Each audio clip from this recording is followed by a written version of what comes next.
Hi guys, welcome to my mini blog. তো এই যে রোদে বসে বসে আদা আর মধু দিয়ে গরম জল খাচ্ছি। দুদিন থেকে জ্বর আর কেমন ঠান্ডা লেগেছে এর জন্য। আর জেঠুদের বারান্দায় রোদ এসেছে, এর জন্য বারান্দায় বসে বসে খাচ্ছিলাম।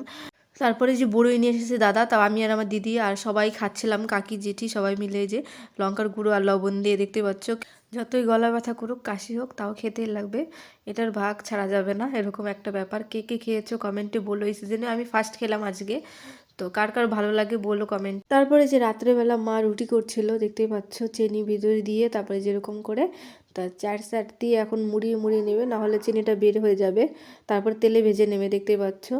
এরকম ভালো লাগে আমার অনেক। মাকে বলছিলাম অনেকদিন থেকে করেনি, মাকে বলছিলাম আজকে করো। দেখতে পাচ্ছ তেলে এইভাবে ভেজে নেবে, তো অনেক ভালো লাগে খেতে। কেউ যদি না খেয়ে থাকো তাহলে একবার ট্রাই করে দেখো, আমার তো খুব ভালো লাগে।